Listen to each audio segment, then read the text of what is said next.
அக்கினிமயமான நாவுகளை பற்றிய தியானம் நாள் 45. எபேசியரின் புஸ்தகம் 3வது அதிகாரம் வசனங்கள் 14-21 வரை.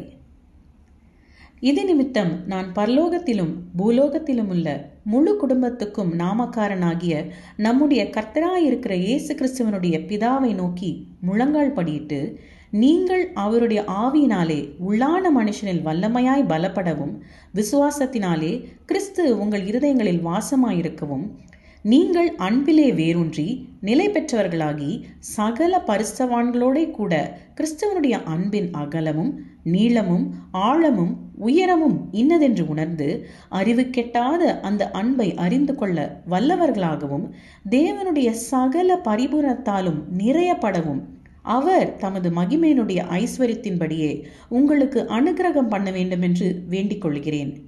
நாம் வேண்டிக் கொள்ளுகிறதற்கும் நினைக்கிறதற்கும் மிகவும் அதிகமாய் நமக்குள்ளே கிரியை செய்கிற வல்லமையின்படியே நமக்கு செய்ய வல்லவராயிருக்கிற அவருக்கு சபையிலே கிறிஸ்து இயேசுவின் மூலமாய் தலைமுறை தலைமுறைக்கும் சதா காலங்களிலும் மகிமையுண்டாதாக. ஆமேன். கிறிஸ்தவர்களை வேட்டையாடி கொலை செய்த பவுல் அதிசயத்தக்க விதமாய் இயேசுவே மேசியா என்று நம்பி வந்தார். யூத கலாச்சாரம் வழங்கக்கூடிய ஒவ்வொரு நன்மையிலும் பலனிலும் அவர் பிறந்தார். ஆயினும் கிறிஸ்துவின் அழைப்பிற்காக அவர் அனைத்தையும் புறந்தள்ளினார். அப்போஸ்தலனாகிய பவுல் இயேசுவை பற்றி மற்றவர்களிடம் அறிவிப்பதற்காக குற்றவாளியாக காணப்பட்டதால் ரோமானிய சிறைச்சாலையில் அடைக்கப்பட்டார். சிறையில் இருந்தபோது எபேசுவில் உள்ள சபைக்கு அவர் எழுதிய கடிதம் இன்றும் அநேகருடைய வாழ்க்கையை மாற்றிக்கொண்டிருக்கிறது. பவுலின் வற்புறுத்துகிற ஜெபம் இதுதான். பவுல் தனது மேலே குறிப்பிட்ட அசாதாரணமான ஜெபத்தை ஒரு அற்புதமான வாக்குறுதியுடன் முடித்தார். இது இன்றும் கிறிஸ்தவ மண்டலத்தின் நடைபாதைகளில் எதிரொலிக்கிறது. நாம் வேண்டிக் கொள்ளுகிறதற்கும் நினைக்கிறதற்கும் மிகவும் அதிகமாய் நமக்குள்ளே கிரியை செய்கிற வல்லமையின்படியே நமக்கு செய்ய வல்லவராகிய அவருக்கு பரிசுத்த ஆவியானவர் இதுவரை எழுதியுள்ள மிக அற்புதமான 5 வார்த்தைகளை ரசிக்க அனுபவிக்க ஒரு நிமிடம் இங்கே நிதானிப்போம். நாம் வேண்டிக் கொள்ளுகிறதற்கும் நினைக்கிறதற்கும் மிகவும் அதிகமாய்.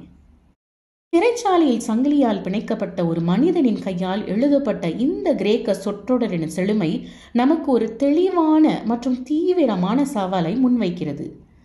பவுலால் தேவன் நமக்குள்ளும் நம் மூலமாகவும் செய்ய முடிந்ததை விவரிக்க ஒரு வார்த்தையை பற்றி யோசிக்க முடியவில்லை. எனவே அவர் 15 எழுத்துக்கள் கொண்ட தனது சொந்த வார்த்தையை உருவாக்கினார். பவுலும் பரிசுத்த ஆவியும் ஒத்துழைப்புடன் உருவாக்கிய வார்த்தை ஹைப்பெரக் பெரிசோ. இந்த சொல்லை மிக ஏராளமான, மிக அதிகமான அல்லது அதைவிட அதிகமாக என மொழிபெயர்க்கலாம்.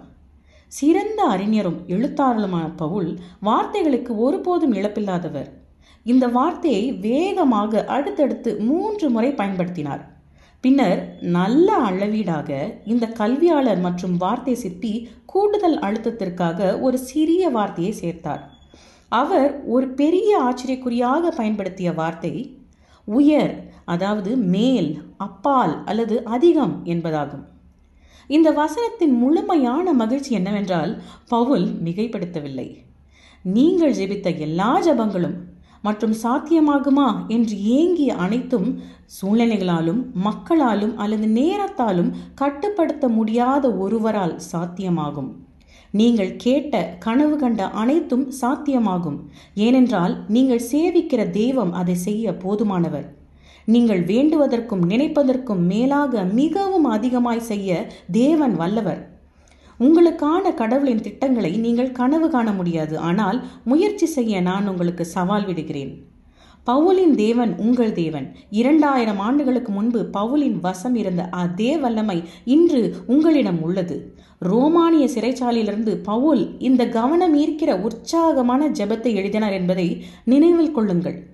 பவுலின் கால்களை கட்டுக்குள் வைத்திருந்த சங்கிலிகளுக்கு பவுலின் உடலில் ஊடுருவி செல்லும் வல்லமையை முடக்கும் திறன் இல்லை. நிகரற்ற வாழ்க்கையை வாழ தேவன் உங்களை அழைத்துள்ளார். உங்கள் பூமிக்குரிய நோக்கங்களை நிறைவேற்ற அவருடைய வல்லமை உங்களுக்கு சந்தேகத்திற்கு இடமின்றி தேவைப்படும். சாத்தியமற்ற கனவு என்று எதுவும் இல்லை. ஏனென்றால் சாத்தியமில்லை என்று ஏதும் இல்லாத தேவனை நீங்கள் சேவிக்கிறீர்கள். நீங்கள் மகத்தான கனவுகளை கனவு காணும் போதும் யதார்த்தமற்ற பிரார்த்தனைகளை ஜெபிக்கும் போதும் நீங்கள் தேவனை கனம் பண்ணுகிறீர்கள். நீங்கள் அவ்வாறு செய்யும் போது அவருடைய பிள்ளை ஏதோ அனுமானமாக ஜெபிப்பதாக அவர் ஒருபோதும் நினைப்பதில்லை. சோகமான உண்மை என்னவென்றால், நம்மில் பெரும்பாலோர் மிக குறைவாக கேட்பதில் குற்றவாளிகளாக இருக்கிறோம். நாம் எதை கேட்டாலும் நினைத்தாலும் அல்லது கற்பனை செய்தாலும் மிக அதிகமாகவும் செய்யக்கூடிய கடவுளுக்கு சேவை செய்கிறோம். எபேசியர்களுக்கு எழுதிய கடிதத்தில் பவுலும் பரிசுத்த ஆவியும் பயன்படுத்திய வல்லமை என்பதற்கான கிரேக்க சொல் டுனாமிஸ். கிறிஸ்து இயேசுவை மரித்தோரிலிருந்து எழுப்பியது டுனாமிஸ் வல்லமை. அதே வல்லமை உங்களுக்குள் செயல்படுகிறது. பெந்தேகோஸ்தே நாளில் சீஷர்களுக்கு டுனாமிஸ் வல்லமை கொடுக்கப்பட்டது. அதே வல்லமை உங்களுக்குள் செயல்படுகிறது. டுனாமிஸ் வல்லமை செயலற்ற நிலையில் இருக்க முடியாது. டுனாமிஸ் வல்லமை எப்போதும் கிரியை செய்கிறது மற்றும் எப்போதும் வல்லமை மிக்கது. தேவனுடைய டுனாமிஸ் வல்லமை உங்கள் வாழ்க்கையிலும் அவரது மகத்துவத்தை வெளிப்படுத்த கொடுக்கப்பட்டது. தேவனுக்கே மகிமை உண்டாதாக. ஆமேன்.